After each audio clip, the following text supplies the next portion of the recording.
Story time!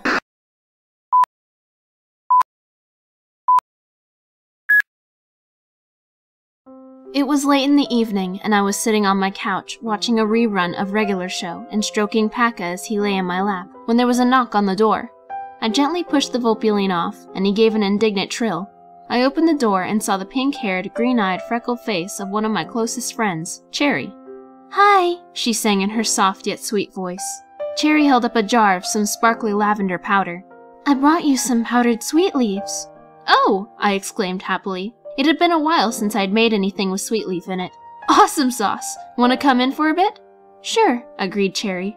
As she stepped inside, Paka trotted over to her and furiously began rubbing against her legs like a cat, purring contently. She knelt down and scratched behind his ears. "Do you want something to drink? I have drained pear juice," I asked. No, I'm good. Reitanna?" "Yes?" "Have you seen Anatir as of late?" I furrowed my brow and then crossed my arms in annoyance. "Yeah," I growled. "She's grounded from coming over. She tried to kill me again. Why do you ask?" "I caught a glance at her earlier today," Cherry explained, "and she's just standing on the intersection of Main Street and Deadlock where the border is. I think she's still there, just staring across the street to Smilesville. It's creepy." I gave a heavy sigh, my shoulders dropping helplessly. "God, Anna," I muttered. "Can she be more pathetic? She's just trying to get attention." "Aside from creepy," Cherry continued, "she also looked really depressed. Maybe you should lift her punishment early." "Cherry, she tried to kill me! Again!" Cherry grimaced. "I understand, and that's unbelievably horrible, but my nightmares have been really bad lately, and the dream mill doesn't cover the forest." "My really bad nightmares have gotten through the mill," I murmured. "She must be taking out all her anger on us, and specifically targeting me for revenge." I rolled my eyes and ran my fingers through my blue hair. "Maybe you're right. I mean, I can't say she's learned her lesson, 'cause she hasn't, but if she's going to be this childish... Damn it, why do I always give in to her?" "I suppose that's one of the many downsides to having an other," Cherry replied. "I'm glad I don't have one." "Only others like Evelyn's are docile," I complained. "They have their share of problems just like the rest of the others." I nodded, now feeling a bit downtrodden as I imagined Anatir simply standing by the intersection sign in the middle of Encephalon. "Anyway, maybe you should go talk to her. In my opinion, she's scariest when she's depressed." "That's because you haven't seen her hypermanic," I replied coldly, which made Cherry cringe. "I'm sorry, I didn't mean to snap at you. I'm just frustrated." "I understand," said Cherry with a nod. I'm going down to the cafe. Wanna come?" "Not today," I said gloomily. "I'm going to go talk to Anna." Cherry and I left the house, descending the rope ladder carefully. Once I was on the ground, I glanced at the hole in the tree. Two little rat faces were staring at me, their noses twitching curiously. "Hi, babies!" I cooed at Rem and Ezio, who lived in the tree trunk.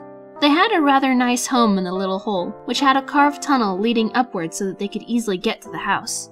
Cherry and I pet the little rodents briefly, and then we walked on the dirt road leading away from my property. Once we reached Cotton Street, we bid each other farewell, and I made my way up to Deadlock Road.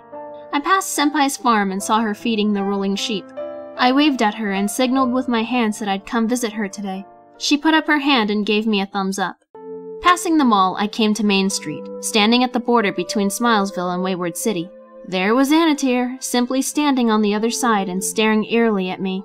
I set my hands on my hips, tilting my head and giving her a look that said, "Are you serious?" I got no response. She just stood still as a statue, that creepy frown plaguing her face. Sighing in exasperation, I looked both ways to see if there were any vehicles coming, and then hurried across the street. Anatir watched me, expression not changing. "You're kidding, right?" I asked her, and her lip trembled. "I'm sorry," she whimpered childishly. "I didn't mean it." "You never mean it," I snapped. She made to hug me, but I took a step backward. "You are so goddamn pathetic. You're just doing this for attention." "But I'm sorry."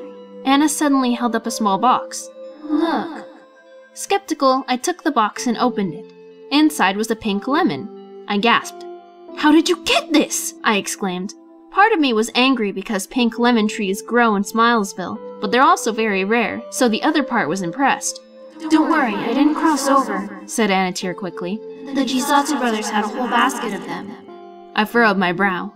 Are they poisoned? I asked slowly. No, I tried one, replied Anna. They're fine. How do you know this one isn't poisoned? You're just going to have to trust me. I gave a cold laugh, but nevertheless, I peeled the citrus fruit and took a small bite. Of course, just like regular lemons, pink lemons had to be sweetened, but I enjoyed the sour taste. I waited for a moment, expecting to get sick or keel over or something, but nothing happened. Good girl, I said indifferently. She smiled weakly at me. Can you forgive me? She asked pathetically. I'll tell you what, I said, putting the fruit back in the box to take home. I'm going to go hang with Senpai for a bit, and then I'll come spend the night at your house, okay?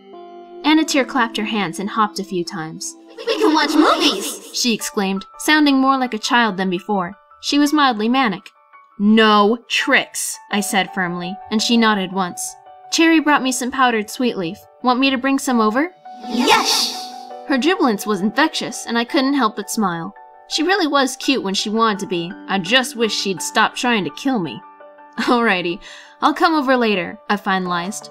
But I'm gonna need an escort so I don't get jumped. Can you get Molly to wait for me? Anatir glared. I hate that little brat, she spat. She wants you all to herself.